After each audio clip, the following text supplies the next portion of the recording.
इस वर्ष महाराष्ट्र केसरी प्रतियोगिता की चर्चा विजेता से अधिक हार के लिए हो रही है। नांदेड़ के महाराष्ट्र केसरी विजय राक्षे ने परिणाम से असंतुष्ट होकर पंच का कॉलर पकड़ लिया और उन्हें लात मार दी। इस घटना का वीडियो सामने आने के बाद पूरे राज्य में मिलीजुली प्रतिक्रियाएं सामने आ रही है। इसी कड़ी में डबल महाराष्ट्र केसरी चंद्रहार पाटील ने राक्षे का समर्थन करते हुए प्रतिक्रिया दी है। खरं तर काल जे प्रकार घडला तो खरोखर चुकीचा होता म्हणून मी काल सर्व मीडियाच्या माध्यमातून सांगितले की शिवराजने जो प्रकार केला तो चुकीचा केला, पण खरखर चुकीचा एवढाच मी म्हणतो की त्या पंचाला शिक्षा मिळत असताना थोड्या प्रमाणात मिळाली।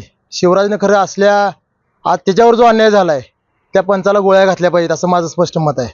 कारण हाच प्रकार 2009 साली माझ्याबरोबर बाबतीतही घडलेला होता। शिवराज आज तिसऱ्यांदा महाराष्ट्र केसरी होणार होता, मीही त्यावेळेस तिसऱ्यांदा महाराष्ट्र केसरी पहिल्यांदा होणार होतो आणि पंचांच्या चुकीच्या निर्णयामुळे आणि 6 मिनिटाची कुस्ती जवळ 1.5 तास चालवल्यामुळे मी जो अन्याय सहन केला तोच आज अन्याय शिवराज सहन करतोय। कुस्ती झालेली होती का नव्हती हे संपूर्ण महाराष्ट्रानं बघितलंय। कारण काल कुस्ती ज्यावेळेस रेफरीनं दिली कुस्ती शिट्टी वाजवली त्यावेळेस भूज आपण बाकीच्या सगळ्या कुस्तीला हात खाली घालून बघतो कुस्ती पैलवानाची पाठ टेकली की नाही टेकली आणि इथं नुसतं खाली वाकून बघतोय तरी त्याने शिट्टी वाजवली। खरं तर ह्या सर्व प्रक्रियेमध्ये पृथ्वीराज मोहोळची कुठंच चुकी नाही मला असं वाटते। कारण ज्यावेळेस पंच शिट्टी वाजवतो त्यावेळी कुस्ती सोडून आपला विजय साजरा करणं हे त्या पृथ्वीराजचं काम होतं आणि जो पैलवान असतो त्याचं काम असतं की आपण कुस्ती सोडून आपल्या साईडला जाऊन उभं राहणं।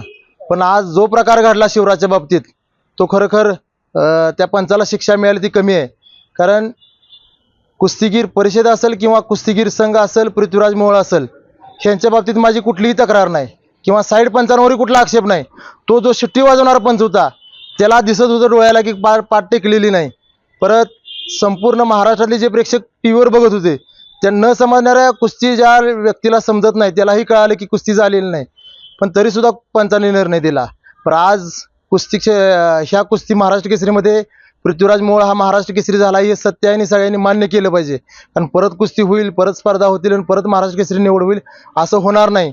कारण पृथ्वीराज मोहोळ हा महाराष्ट्र केसरी झालेला आहे। कारण ह्या एवढ्या कमी वयामध्ये त्यानं आज महाराष्ट्र केसरीच्या फायनलपर्यंत जाणं सुद्धा खूप मोठी गोष्ट आहे। आज तो महाराष्ट्र केसरी झालाय त्यामुळे तो महाराष्ट्र केसरी झालाय त्याचं कालही मी अभिनंदन केले आणि आज सोशल मीडियाच्या माध्यमातून सुद्धा त्याचं अभिनंदन केले। पण शिवराजच्या बाबतीत जो प्रकार घडला तो 100% चुकीचा आहे आणि ही 100% चुकी कुस्तीगीर संघाची नाही, कुस्तीगीर किंवा कुठल्या एका व्यक्तीची नाही।